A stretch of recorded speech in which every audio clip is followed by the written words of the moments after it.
Bienvenidos a un estudio más que estamos haciendo con el libro de Primera de Timoteo. Pablo escribe esta carta con el fin de que Timoteo pueda conocer cómo debe dirigirse ahora en la iglesia que ha dejado en Éfeso, cómo deben ser los roles del hombre y la mujer dentro de la iglesia y cómo también ahora como un líder, como un pastor, debe de tener estas relaciones interpersonales, es decir, cómo tratar a un anciano, a una anciana, a una persona del mismo sexo, un varón, a una persona de diferente sexo, a una mujer. ¿Cómo debe ser el trato de cada uno de ellos? Miren, vamos a leer lo que dice 1 Timoteo capítulo 5, dice el versículo 1, nunca le hables con aspereza a un hombre mayor, sino llámale la atención con respeto como lo harías con tu propio padre. Dirígete a los jóvenes como si les hablaras a tus propios hermanos. Trata a las mujeres mayores como lo harías con tu madre y trata a las jóvenes como a tus propias hermanas con toda pureza. Esto es Primera de Timoteo en esta serie que estamos haciendo de cartas pastorales. Hoy vamos a estudiar el capítulo 5 que estamos diciendo, y son las relaciones interpersonales del líder de la iglesia. Vamos a orar y continuamos. Señor, te damos gracias en este momento por tu palabra y gracias por este tiempo que nos permite reunirnos en tu nombre. Háblanos a través de este capítulo, háblanos a través de estos versículos y que tú seas glorificado, Señor, en este momento. Usa mi vida para compartir de tu palabra. Pido eso en tu nombre, Jesús. Amén. Bueno, bienvenidos a las personas que se conectan. Capítulo 5, relaciones interpersonales del líder de la iglesia. Recuerden que Pablo escribe su carta entre el año 63 al 65 a Timoteo, quien es su colaborador. Ahora, para entender un poquito, si estás viendo por primera vez esta carta, miren, vamos a hacer un bosquejo general. Primero, vamos a ver que Pablo le habla sobre la exhortación y el aliento personal a Timoteo. Luego le va a hablar cómo es el ministerio y por último va a terminar hablando del ministro, básicamente Timoteo. ¿Dónde habla de la exhortación y el aliento personal? En el capítulo 1. ¿Dónde habla sobre el ministerio? Capítulo 2 y capítulo 3 que hemos estudiado. ¿Y dónde habla sobre el ministro? Capítulo 4, 5 y 6. O sea, lo que debería hacer y lo que debería ser. El capítulo 1 hemos visto la tarea de Timoteo, hemos visto el testimonio de Pablo, cómo él escribe esta carta, y la confiabilidad del evangelio, cómo Pablo llegó a ser cristiano. Todo eso lo hemos visto en el capítulo 1. Capítulo 2 y capítulo 3 vamos a ver el rol de los hombres y las mujeres. Y las mujeres, eso lo hemos visto, como debe ser la oración y la sumisión en el caso de la iglesia en las mujeres, como deben ser los ancianos, pastores, básicamente, y los diáconos, hemos visto la palabra presbúteros, y los requisitos para el liderazgo. Capítulo 4, se ha ido viendo, era que Timoteo tenía que ver la importancia de, por ejemplo, la enseñanza fiel, la verdadera piedad, hemos visto la sana doctrina, la perseverancia. Después en el capítulo 5 vamos a hablar bien un poquito sobre poner atención a los diversos grupos etarios como los ancianos.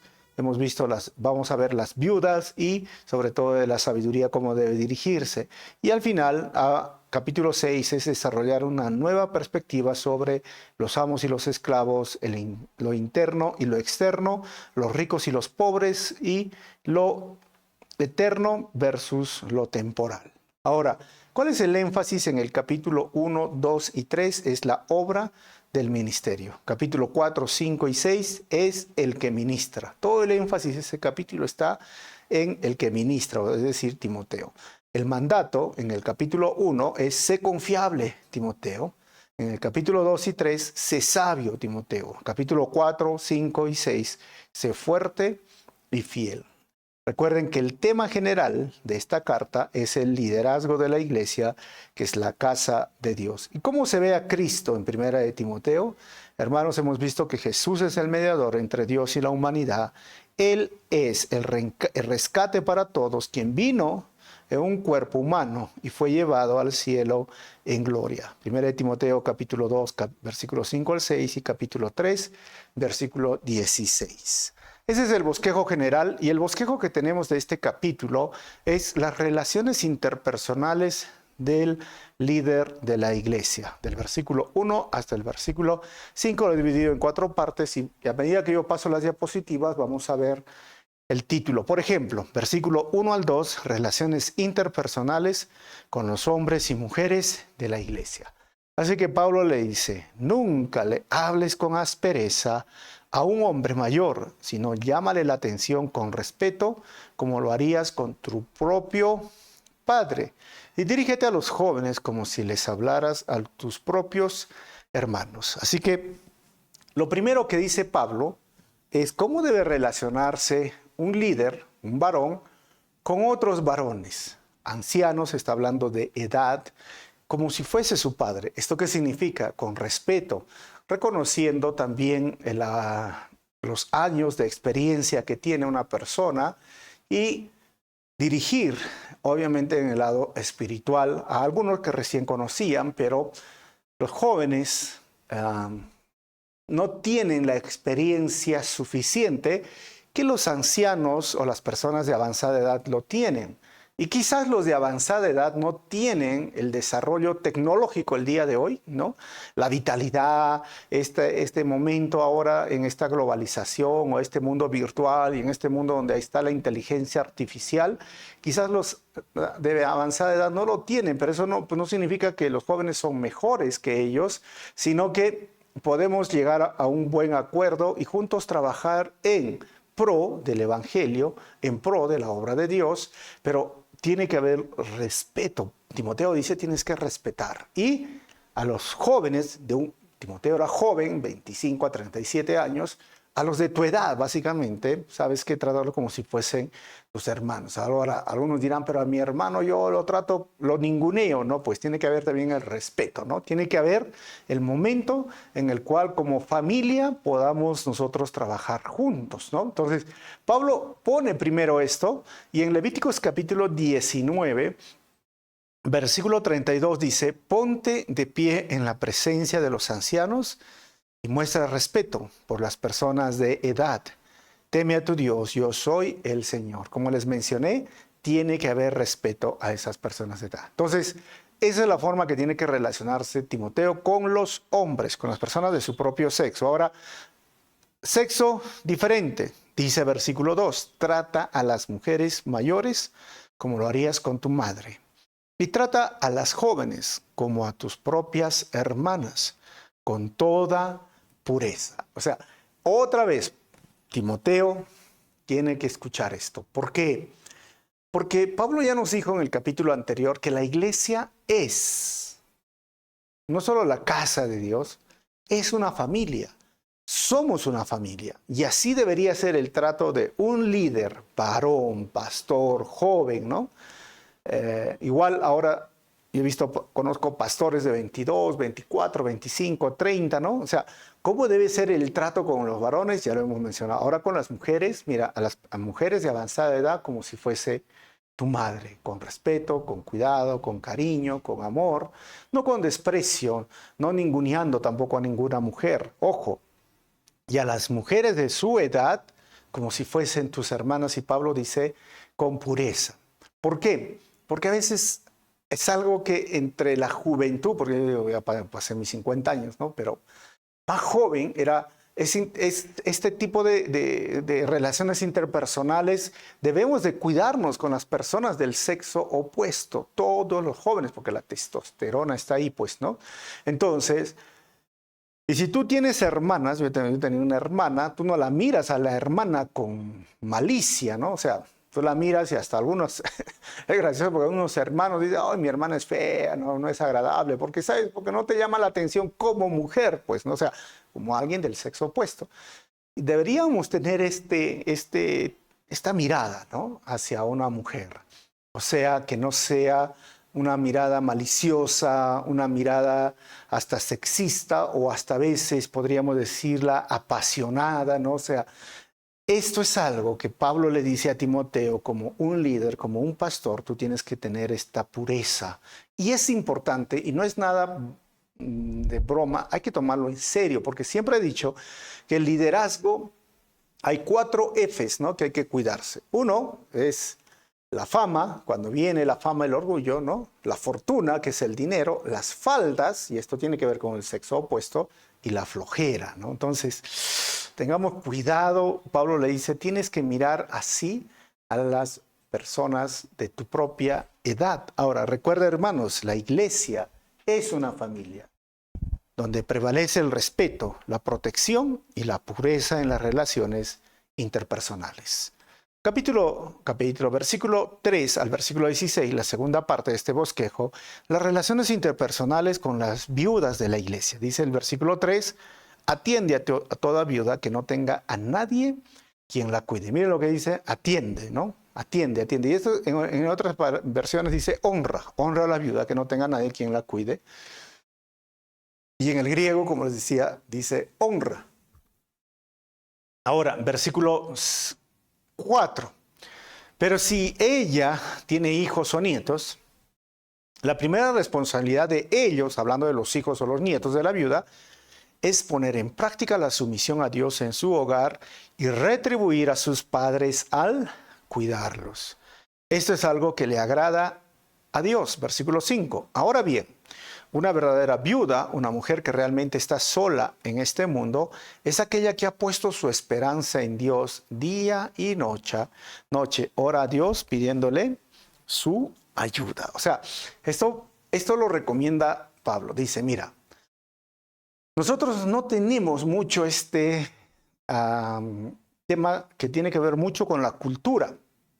En el mundo donde se escribe esta carta, las viudas no heredaban terrenos de los esposos muertos o que habían fallecido por cualquier razón. Solo heredaban los hijos, los varones, ni siquiera las mujeres. Algunas mujeres heredaban un poco. O sea, entonces quedaban desamparadas. No había un sistema de pensión, por ejemplo, ¿no? Ya sea pensión de salud, o mejor dicho, un seguro social de salud, o una pensión como un salario que a veces se les da a lo que se les llama los pensionados. Pero ojo, en nuestro contexto, solo aquellos que han tenido un trabajo estable o han aportado, ¿no?, al sistema de pensiones, como una ONP en Perú o una AFP. Entonces, no había esto. Entonces, la iglesia tenía que encargarse de un problema social, que era las viudas. Quedaban desprotegidas. Pero Pablo va un poco más y dice, lo que agrada al Señor, porque está basado en el Antiguo Testamento, es que los hijos tenían que cuidar de sus padres. Y eso lo dice en el versículo anterior que hemos leído. Pero ahora dice, si sola está en este mundo, ojo, y si esta viuda está orando, está pidiendo al Señor, está poniendo sus fuerzas, o mejor dicho, su esperanza en el Señor, necesita sí ser ayudada, ¿no? O sea, está hablando de una viuda cristiana, versículo 6. Pero la viuda que solamente vive para el placer, y eso sería lo opuesto, está espiritualmente muerta en vida. Versículo 7. Dale estas instrucciones a la iglesia, dice, para que nadie quede expuesto a la crítica. Versículo 8. Aquellos que se niegan a cuidar de sus familiares, especialmente a los de su propia casa, dice el texto, han negado la verdadera fe y son peores que los incrédulos. O sea, Pablo tiene una recomendación en este versículo 8. Les habla de este tema social, cultural, de las viudas, pero también dice que son los encargados los hijos, pero también habla de que tiene que haber un cuidado de parte del varón. En el contexto era el varón. Hoy día vivimos mundos diferentes, ¿verdad? Porque hombre y mujer trabajan y ambos aportan. Y hombre y mujer cuidan los niños. Hombre y mujer trabajan en la casa. O sea, no es algo en que en un mundo más de años atrás era totalmente diferente, pero lo que está diciendo es que si los hijos, las personas que están encargadas de la mantención o el cuidado económico de las personas, Si en el mundo lo hacían, tienes que hacerlo tú ahora, por los tuyos, por tu familia, por tus hijos. Si no, has negado, dice, la verdadera fe. O sea, ¿cómo podría alguien decir soy cristiano cuando no provee para los suyos? Pero no solamente está hablando los suyos de su casa, sino sus padres, sus familiares, las personas que puede ayudar. Y ojo, recuerda muy bien esto, si los incrédulos cuidan a sus padres y familiares, el Hijo de Dios debe de cuidar y proteger a los de su casa, su familia y sus familiares con más razón. Eso está diciéndonos Pablo. Ahora, versículo 9. Para que una viuda, sigue hablando ahora Pablo, esté en la lista de ayuda, tiene que tener al menos 60 años. Y otro requisito, haberle sido fiel a su marido. Versículo 10. Debe ser alguien que se haya ganado el respeto de todos por el bien que haya hecho. Tercer requisito. Crió bien a sus hijos. Cuarto requisito. Fue amable con los extranjeros y sirvió con humildad a otros creyentes. En otra versión dice lavó los pies de los creyentes, pero otro requisito. Y ha ayudado a los que están en dificultades anteriormente. Otro requisito. Ha estado siempre dispuesta a hacer el bien. Miren que Pablo pone estas condiciones y son muy importantes. ¿Por qué? Porque la iglesia como familia debe de ayudar a las personas en necesidad que sirven activamente en la iglesia. Como les dije, nosotros no tenemos este sistema de viudas o el día de hoy en la iglesia como un problema social, porque como les dije, hoy día tenemos pensiones, tenemos seguro social, pero si hubiese el principio que nos enseña Pablo, son las personas que están pasando necesidad, pero no es cualquier persona. ¿Por qué? Porque miren, hemos sido estafados y hemos sido, a veces hasta algunas personas nos han insultado, porque vienen y tocan la puerta y dicen, tú eres iglesia, tú eres pastor, sí, tienes que ayudarme, estoy pasando necesidad. ¿Y qué pasó? Bueno, nos cuentan una historia o que tal persona está enferma y al final es la misma historia que han ido contando y siguen contando iglesia tras iglesia, cristiano tras cristiano.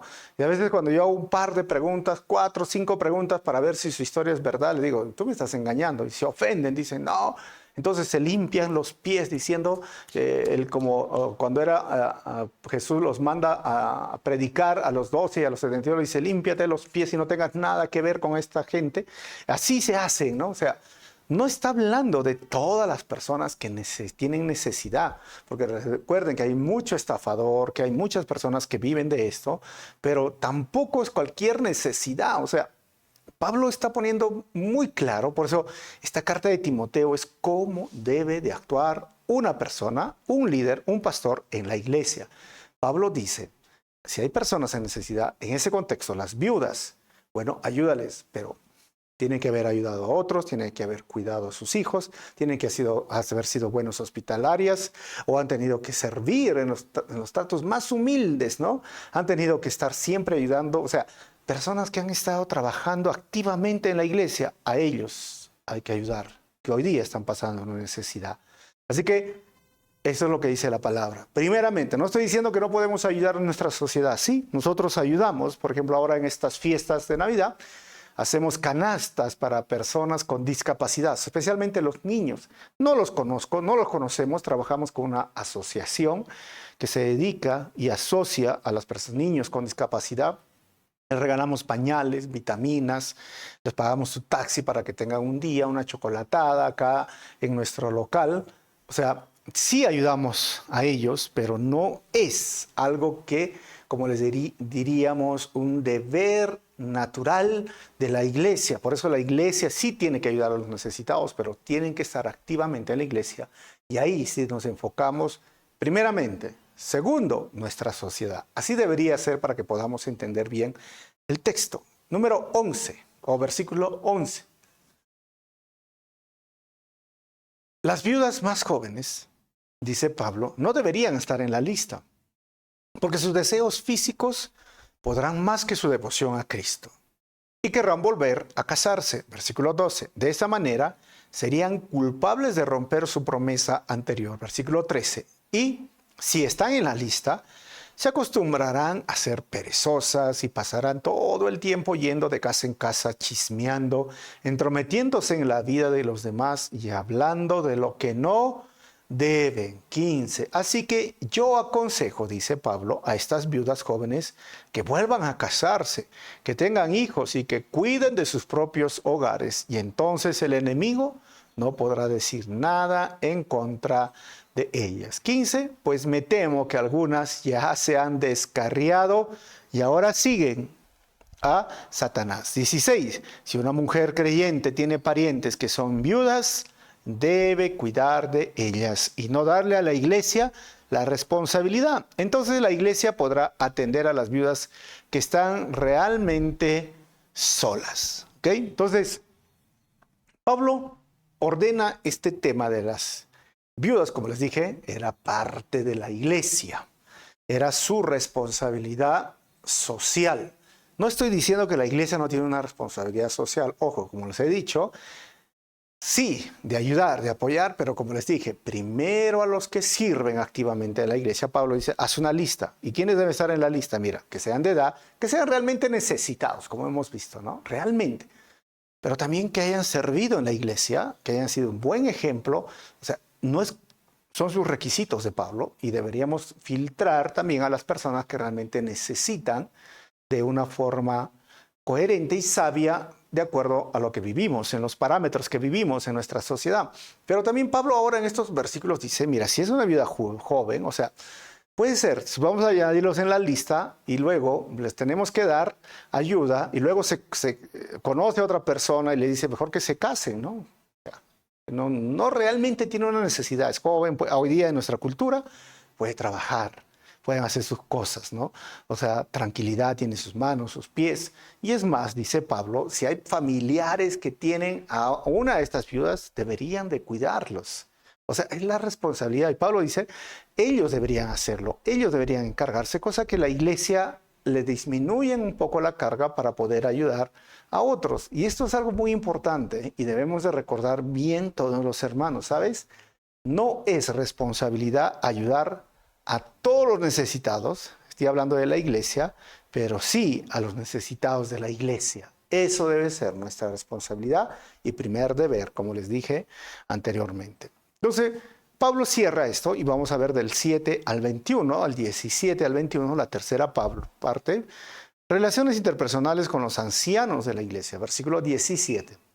Los ancianos, Pablo dice, que cumplen bien su función, deberían ser respetados y bien remunerados. Miren que la NTV lo ha traducido así porque en la Reina Valera dice doble honor. Si en las viudas tenían honor, ellos tienen doble honor y eso significa respetados y bien remunerados. En particular, Pablo menciona, y lo he remarcado, los que trabajan con esmero, tanto en la predicación como en la enseñanza. Ahora, estos ancianos difieren de los ancianos que menciona en la primera parte, porque dice avanzada edad, pero estos ancianos en el griego la palabra es presbúteros, que es el obispo que hemos visto en Primera de Timoteo, capítulo 3, versículo 1, es la misma palabra, y en Tito capítulo 1, versículos 6 al 9. Es decir, estos ancianos es el líder o supervisor que monta guardia para proteger el rebaño. También es llamado pastor. Hoy día de hoy es pastor. Y en Efesios 4:11 habla sobre esta labor o ministerio pastoral. Ahora, Hebreos 13:17 dice, obedezcan a sus líderes espirituales y hagan lo que ellos dicen. Su tarea es cuidar el alma de ustedes y tienen que rendir cuentas a Dios. Denles motivos para que lo hagan con alegría y no con dolor. Esto último ciertamente no los beneficiará a ustedes. Como les dije, ¿quiénes son? Hoy día más popularmente se lo conoce como los pastores. Líder de la iglesia, yo diría líder siervo. Anciano. No todos los pastores son ancianos de edad, pero sí son ancianos en el sentido espiritual, ¿no? Que tienen de cumplir ciertos requisitos de conocimiento bíblico, de sabiduría, y hemos visto esto en el capítulo 3. Entonces, Pablo dice, en el versículo que acabamos de leer, dos puntos muy importantes. Deben ser respetados y bien remunerados. A esto se refiere, o sea, el respeto es básico y estamos leyendo Hebreos 13, dice, tienen que respetar a sus líderes, a los pastores, porque hay un extremo, ¿no? A mí me gusta el balance en Calvary Chapel, ¿no? Pero hay un extremo donde a veces no lo respetan al pastor y el pastor es un asalariado bajo un sistema de gobierno que hoy muchas iglesias lo siguen, sistema democrático, y no lo respetan. Y en el otro lado hay otro extremo donde el respeto ya es hasta adoración a idolatría, ¿no? Porque Él es el rey, lo que Él dice es la palabra de Dios. Tampoco es así, ¿no? O sea, tiene que haber un respeto basado, obviamente, en la educación, en la sabiduría y en el rol que cumple como autoridad dentro de la iglesia. Y el bien remunerado está hablando también en un extremo donde, como te decía, le faltan el respeto y le pagan pues lo mínimo, ¿no? Que puede haber dentro de su salario, o la sociedad que determina un salario, lo pagan lo mínimo, ya sabes, a veces menos o lo más bajo de lo mínimo, sin considerar que tiene hijos, que tiene que pagar educación, etcétera, etcétera. Y en el otro extremo, como les dije, hay un tipo ya el siervo es el rey, ¿no? O sea, todo el salario, todo el dinero, todas las promesas, todos los pactos, todos los diezmos, todas las ofrendas son para él. Tampoco es así. O sea, y algunos dirán, entonces, ¿de qué está hablando? Miren, Calvary tiene un buen balance en este sistema económico porque tenemos dos tesoreros, ellos reciben las ofrendas o los diezmos o la décima parte y hay un staff, una directiva que determina el salario que yo debería recibir. ¿Y qué salario? El pastor Chuck Smith siempre decía que el siervo de Dios no debe vivir por encima de los cuales está pastoreando ni tampoco por debajo. Debe estar en un nivel donde todos o los que vienen a la iglesia reciben un promedio de su salario, ¿no? Para no estar en pobreza o en necesidad, tampoco en demasiados lujos, ¿no? Ahora, acá en Calvary Arequipa, sí, yo tengo un buen porcentaje de mi salario mensual, pero aún todavía sigo trabajando y antes de empezar la iglesia nosotros teníamos dos trabajos, ¿no? Con mi esposa por 7 años. Y así han continuado y avanzado la iglesia, pero aún así estamos orando para que llegamos al 100%, pero con lo que nos dan, con el 90%, realmente sí estamos tranquilos, ¿no? Pero, ¿sabes? Todavía hay mucha desinterés y desconocimiento de este tema y algunos piensan que ¿qué hace el pastor? Pablo dice, esto es un trabajo. Los que trabajan en la enseñanza, los que trabajan en la predicación, o sea, es un trabajo y se refiere, miren, en el siguiente versículo, Pablo va a hablar de este trabajo, dice 18, pues la escritura dice, no le pongas bozal al buey para impedirle que coma mientras trilla el grano. Y ojo, y dice también, los que trabajan merecen recibir su salario. Y miren que la primera parte, Pablo lo saca de Deuteronomio 25:4 para los judíos de la iglesia en Éfeso. La ley dice esto. Y la segunda parte de este versículo, que lo he remarcado con color celeste, si estás viendo, los que trabajan merecen recibir su salario, desde Lucas 17. ¿Sabe quién lo dijo? Nuestro Señor Jesucristo. O sea, Pablo usa el Antiguo y el Nuevo. Pablo usa lo que conocían el sistema sacerdotal con los levitas y Pablo usa lo que Jesús mismo dice. El trabajador merece su salario. Pablo, algunos se agarran y dicen, pero es que los pastores deben trabajar, cuidado con el diezmo. Es que no entienden el sistema que se manejaba en el Antiguo Testamento y el sistema que se maneja en el Nuevo Testamento. Y algunos hasta hablan incoherencias y a veces yo les digo, ignoran las escrituras. Y está bien que hablen si lo ignoran, pero una persona, un creyente que hable de esta forma es chocante, ¿no? ¿Por qué? Porque Pablo dice, y se agarran de este versículo de Pablo, dice, yo no fui gravoso para ustedes, sino que yo trabajé con mis propias manos. Y cuando llegó a la iglesia en Corinto, él hacía carpas y decía, todos los pastores tienen que trabajar. Pero Pablo puso esto como una excepción, porque el mismo Corintios, dice Pablo, capítulo 9 y 10, puedes verlo, dice, el trabajador merece su salario. Pablo dice, ¿sabes? Si un agricultor planta, ¿no? Digamos, su viñedo, tiene derecho a comer de las uvas. Si a un pastor tiene sus ovejas o sus cabras, tiene derecho de la leche que bota ellos. ¿no? Y si un soldado va a la guerra, tiene derecho que lo sostengan y que le manden con su uniforme, lo que necesita, su comida, ¿no?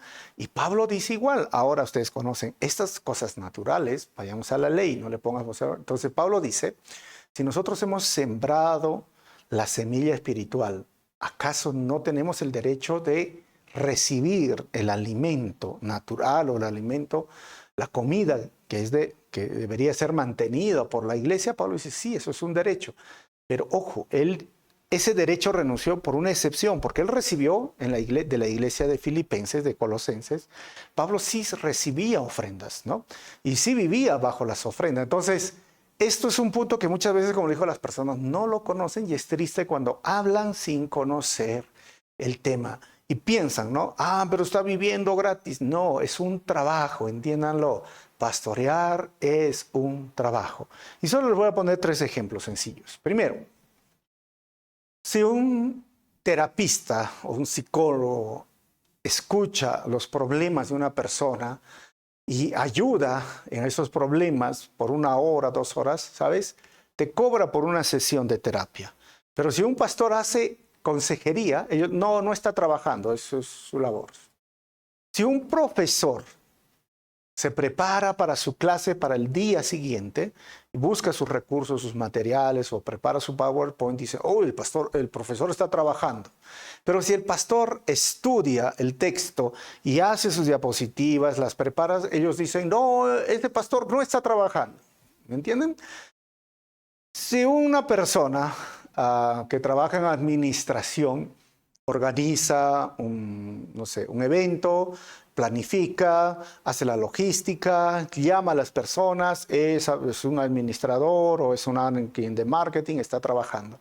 Pero si un pastor organiza una actividad en la iglesia, mira, hace el tema de la comida, organiza el programa, llama a las personas, prepara los buses, todo, él no está trabajando. O sea, ¿me entiendes? Mira, yo podría continuar solo 3 ejemplos de que las personas consideran que eso no es trabajo, pero es trabajo, hermanos.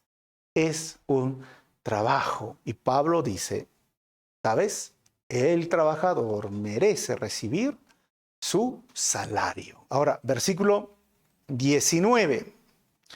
No escuches ninguna acusación, sigue hablando de los pastores, no escuches ninguna acusación contra un anciano, contra un pastor, a menos que haya 2 o 3 testigos que la confirmen. O sea, Pablo usa esto de 2 o 3 testigos de Deuteronomio 35:30, o mejor, Deuteronomio 19:15 y Números 35:30, donde un pastor le toca llamar la atención a alguien, a una persona que está mal. Y Hebreos 13:7 dice, acuérdense de los líderes que les enseñaron la palabra de Dios. Piensen en todo lo bueno que haya resultado de su vida y sigan el ejemplo de su fe. ¿Por qué estoy hablando de esto? ¿Sabes por qué? Porque cuando el texto dice una acusación contra un anciano, a menos que haya 2 o 3 testigos que la confirmen, los líderes de la iglesia, recuerden, no están exentos de pecados, faltas o errores o equivocaciones. Ningún pastor o líder de la iglesia está exento de esto. Pero muchas veces, hermanos, son criticados por razones no válidas. ¿Cuáles serían? Por ejemplo, imperfecciones menores, como que moda, humor, estilo de predicar, etcétera. Dice, no me gusta cuando grita, no me gusta que es muy serio, no me gusta su ropa, no me gusta. Bueno, ¿y cuáles serían los otros motivos de críticas? Que no son muy razonables, obviamente, las fallas en satisfacer las expectativas de alguien. Algunos vienen con una idea de un cura, de un sacerdote, y el pastor tiene que ser igual, según ellos, ¿no? Y la última son los choques de personalidad. ¿Por qué? Porque normalmente, ¿no? O sea, los pastores son expresivos. Hay pastores que no lo son más introvertidos.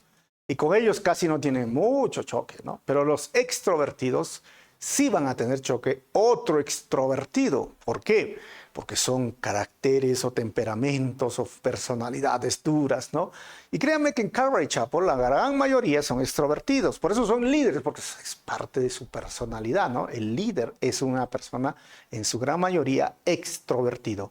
Es el colérico, es el sanguíneo, líder por naturaleza. Entonces, Imagínate bien otro colérico, otro sanguíneo, van a chocar en personalidad. O simplemente algunos que tienen una expectativa de cómo debería ser un pastor, ¿no? ¿Cómo debería ser un pastor? Mira, debe ser serio, debe ser alto, debe ser canoso, debe ser, no sé, algunos piensan que el pastor tiene que ser barrigón, ¿no? Porque pastor sin panza no inspira confianza. Algunos dicen tiene que tener canas. Algunos dicen no tiene que vestirse así, no tiene que vestirse así, tiene que ponerse terno, tiene que ponerse corbata, tiene que poner zapatillas, no zapatos, sin medias, con medias. O sea, eso, hermano, a veces ya es demasiado, ¿no? Entonces, cuando dice Pablo que no admitas una acusación, 2 o 3 testigos, yendo al Antiguo Testamento, que debería ser no solo para ellos, sino para todos los cristianos, pero ¿sabes? Es porque cuando nos toca llamar la atención, a nadie le gusta, ¿no? Yo siempre les digo a los hermanos, yo soy chévere, buena onda, lo máximo, el pastor me cae bien cuando soy amigo y hasta a veces cuando les invito cafecito, ¿no? O una torta o en mi casa una comida, me cae bien. Pero cuando trato de llamar la atención, o sí, llamo la atención o pongo las cosas en orden, mira, debes andar de esta forma, no debes hacer esto, yo me vuelvo enemigo de aquellas personas que tenían buenas opiniones de mí. Por eso Pablo dice, si no hay testigos, no lo aceptes. ¿Por qué? Porque somos nosotros personas más criticables, si lo ponemos así. Estamos más en la línea de ser criticados fácilmente y a veces simplemente por cuestiones de moda, como les dije, por cuestiones que ya he mencionado. Entonces deberíamos tener mucho cuidado y a veces levantar así falso testimonio, mentiras. Y hermanos, en estos 15 años de estar en la iglesia pastoreando, muchas personas han levantado falso testimonio, mentiras. Y si has escuchado algo negativo, tú simplemente pregúntale, ¿no? Sabes, tú tienes pruebas, tú tienes evidencias, tú tienes testigos.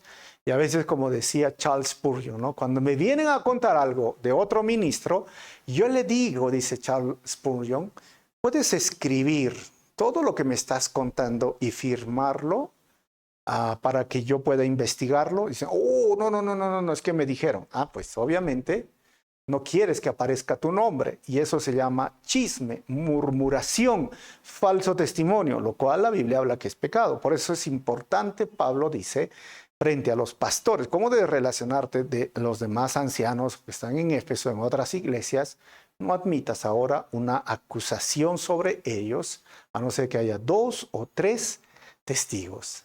¿Y esto qué nos enseña estos versículos que estamos viendo? Miren, respecto a los pastores deben de ser respetados, bien remunerados y respaldados por la congregación. Nunca te olvides, 3 cosas muy importantes: respeto, bien remunerado y respaldados.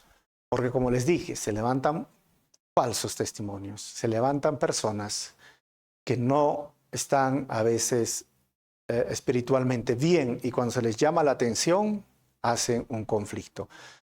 Pero obviamente si hay un pecado repetitivo o una ofensa, un pecado no arrepentido de un pastor, no solo se va a ver 1, 2, 3, 4 veces. Así que también Pablo pone este parámetro de cómo regular el tema del trato a los pastores. Pero no solo es eso. Mira, el versículo siguiente, Pablo va a decir, los que están en pecado, está hablando de los líderes, de los pastores, deberían ser reprendidos delante de toda la congregación, lo cual servirá de firme advertencia para los demás. Miren, es interesante esto, ¿no? Porque en Gálatas capítulo 2, versículo 14, Pablo usa esto porque ahí le llamó la atención a Pedro públicamente cuando se quería volver judaizante Pedro, o apoyaba a los judaizantes. Pero cuando dice que los que están en pecado deberían ser reprendidos, es que habían sobrepasado su autoridad, esos líderes en ese tiempo, o promovían las falsas enseñanzas, o tercero, realizaban otras acciones inapropiadas o pecados inmorales. Por eso Pablo dice, si son líderes o pastores, tienes que reprenderlos. Recuerda, versículo 21, te ordeno solemnemente en presencia de Dios y de Cristo Jesús y de los ángeles altísimos, que obedezcas estas instrucciones, le dice Pablo a Timoteo, sin tomar partido ni mostrar favoritismo por nadie. O sea, hazlo sí o sí. Y esto nos dice, hermanos, que el liderazgo sí tiene beneficios y grandes responsabilidades de conducta. Y La disciplina no se toma a la ligera para los líderes. Es interesante esto, hermanos, ¿no? Porque dice públicamente, disciplínalos, llámalos la atención. Y esto es así, hermanos. O sea, ser pastor, ser líder, dirigir la iglesia no es cosa sencilla. El mismo ejemplo del Antiguo Testamento, uno de los casos te voy a mostrar, te puedo hablar de muchos, Saúl, David y todo, pero me voy a enfocar en Moisés. ¿Se acuerdan Moisés? Dios le dijo a él que dirija a su pueblo.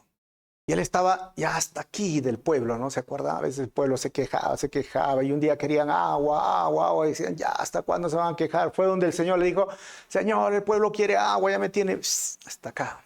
El Señor le dice, golpea con tu vara la roca para que salga agua. Y Moisés dice que el texto, ¿no? Estaba, enojado, y le, bla, bla, bla, bla.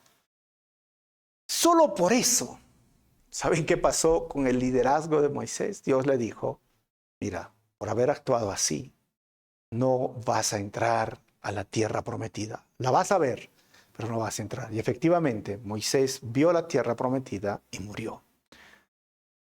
Solo por eso, sí, el liderazgo, hermanos, trae beneficios, trae bendiciones, pero también grandes responsabilidades. Y en cuestión de disciplina, Pablo le dice, hazlo públicamente con ellos, para que todos los demás aprendan. Vamos a terminar.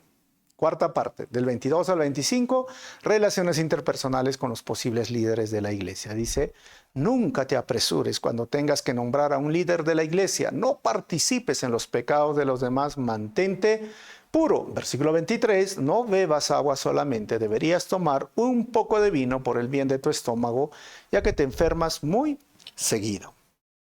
Estos versículos hablan no solamente de un recién convertido, sino a uno recién restaurado, ¿no? O sea, Pablo le dice, no impongas manos o no lo pongas delante, tómate el tiempo.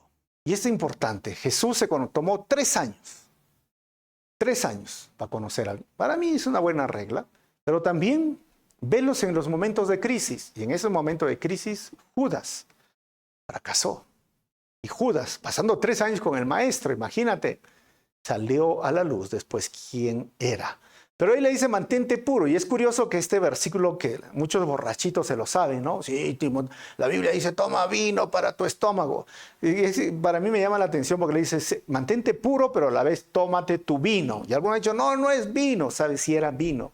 En el mundo antiguo, el agua no era agua potable. Y aún el agua potable en mi ciudad no se puede tomar, en algunos países sí, ¿no? Tenemos agua filtrada. El agua filtrada sí, pero el agua sucia le hacía mucho daño a Timoteo y le dice, tómate vino. ¿Por qué? Porque al fermentar la uva era una bebida antiséptica, o sea, podía ayudarle no solo en la digestión, en los problemas, o aún los problemas que ocasionaba, tipo de problemas estomacales por cuestiones anímicas de estos líderes. Así que tómate tu vino, y es vino, ojo, vino fermentado. Versículo 26. Recuerda que los pecados de algunos individuos son evidentes y los llevan a un juicio inevitable, pero los pecados de otros se revelarán después. ¿Y eso qué significa? Tiempo, Timoteo. Mira, Gálatas 5, 19 al 21, hay una lista de pecados que se pueden ver claramente y hay otros que necesitas tener tiempo o pasar un momento de crisis, y lo voy a leer. Versículo 19. Sale a la luz en tiempos de crisis. Cuando ustedes siguen los deseos de la naturaleza pecaminosa, los resultados son más que claros. Inmoralidad sexual, eso se ve con el tiempo. Impureza, eso lo puedes hacer en secreto, pero un día va a salir a la luz. Pasiones sensuales, la idolatría, hechicería, hostilidad, peleas, celos, arrebatos de ira, ambición egoísta, discordias, divisiones, envidias, borracheras, fiestas desenfrenadas y otros pecados parecidos. Y Pablo dice, permítame repetirles lo que les dije antes, cualquiera que lleve esa clase de vida, no heredará el reino de Dios. O sea, ahí tú ves, ¿no? Las peleas, los celos, los arrebatos de ira, ¿cuándo sale? En tiempo de crisis, cuando hacemos una actividad, cuando estamos en una situación, cuando a veces digo no, o hasta aquí nomás, ¿sabes qué? Llamo la atención, o quiero disciplinar, ahí. Pero los otros pecados sensuales o como estamos viendo, las impurezas a veces salen a la luz con el tiempo. Obviamente la borrachera uno lo va a ver. Entonces Pablo dice, espera, esos pecados se ven, pero también dice, versículo 25, De la misma manera, las buenas acciones de algunos son evidentes, y las buenas acciones que se hacen en secreto algún día saldrán a la luz. ¿Y cuáles serían? El mismo texto de Galatas 5, 22 y 24 dice, en cambio, la clase de fruto que el Espíritu Santo produce en nuestras vidas, ¿saben qué es? Amor, alegría, paz, paciencia, gentileza, bondad, fidelidad, humildad y control propio. No existen leyes contra esas cosas. Y los que pertenecen a Cristo Jesús han clavado en la cruz las pasiones y los deseos de la naturaleza pecaminosa y los han crucificado allí. Entonces Pablo dice que bien es cierto, hay pecados ocultos o pecados que se ven fácilmente, también hay conductas buenas que se ven fácilmente o algunos que lo hacen en secreto y que se van a ir viendo con el tiempo. ¿Y qué más? El tiempo de crisis. El momento de crisis revela realmente qué es una persona. Y a veces siempre les he dicho, no, mire, ¿sabes? En la herencia se conoce a los hermanos. Mira, recién los vas a ver ahí cuando ya no están tus padres. En la crisis se conoce a la pareja matrimonial, obviamente. O en la crisis se conoce, yo diría, a los cristianos también. Así que tengan mucho cuidado de esto. Y Pablo le dice, no seas así una persona que favorezca a otros. Así que, hermanos, que la mejor manera de conocer a una persona es a través del tiempo y en medio de una crisis. Vamos a terminar con 4 conclusiones. Primero, recordemos, la iglesia es una familia donde debemos sentirnos protegidos y cuidados y disfrutar la pureza en las relaciones interpersonales. Y número 2, la iglesia debe de cuidar económicamente a las personas que están sirviendo y pasan necesidad. Estamos hablando de la iglesia que están sirviendo. Y número 3, los líderes o pastores que están trabajando para la iglesia deben ser respetados, respaldados y bien remunerados por la congregación. Eso es lo que hemos visto y lo que ordena Pablo. Y número 4, ser líder o pastor en la iglesia trae beneficios, pero grandes responsabilidades de conducta y disciplina. Por eso no debe de ser un recién convertido. ¿Se dan cuenta, hermanos? Estamos llegando al final y Pablo le dice cómo debe ayudar a las personas en necesidad, cómo debe relacionarse con las personas de edad, ya sea de su mismo sexo o de diferente sexo, cómo debe ser el cuidado hacia los líderes o pastores y cómo debe también él dirigir o cuidar a aquellas personas que recién vienen a la iglesia y quieren pastorear o ser líderes o los que están siendo restaurados. Realmente esta carta nos enseña mucho. Ahora, ¿qué te dice a ti? ¿Cómo Dios te ha hablado a través de esta carta? ¿Por qué no oramos y le decimos, Señor, quizás yo he estado teniendo una mala relación interpersonal con el sexo opuesto? Trátala como hermanas. Y ojo, quizás tú estabas tratando mal a un pastor, a un siervo de Dios, o has estado hablando de más, dile, Señor, perdóname y ayúdame. Amén. Y si tú quieres ser pastor o líder, ya sabes lo que tienes que hacer. Vamos a orar. Padre, te damos gracias en este momento por este tiempo tan especial que nos permites estudiar tu palabra. Ayúdanos siempre en estas relaciones interpersonales que haya mucho respeto a las personas de avanzada edad, ya sean hombres o mujeres, y a las personas de nuestra propia edad, que tengamos estas relaciones interpersonales basadas en la pureza, Señor. Y ayúdanos cada día a trabajar con esmero, con alegría, y oro por la iglesia como pastor, por la congregación, a que puedan aprender a respetar cada día a sus líderes. Y también, como dice tu palabra, que puedan ellos considerar o proteger o cuidar o orar y a la vez remunerar bien. Sabemos, Dios, que esto es tu obra y tú das la forma en la cual nosotros deberíamos andar y vivir juntos. Pero sobre todo, dame sabiduría también a mí en este momento para dirigir tu obra, para dirigir la iglesia. Pero cuanto más va creciendo la iglesia, vamos necesitando más pastores, más líderes. Dame sabiduría, Señor. Dios, en tu nombre, Jesús. Amén. Si este mensaje ha sido de bendición, mira, dale un like, comparte por tus redes sociales y nos vemos en el próximo estudio, el último capítulo de 1 de Timoteo.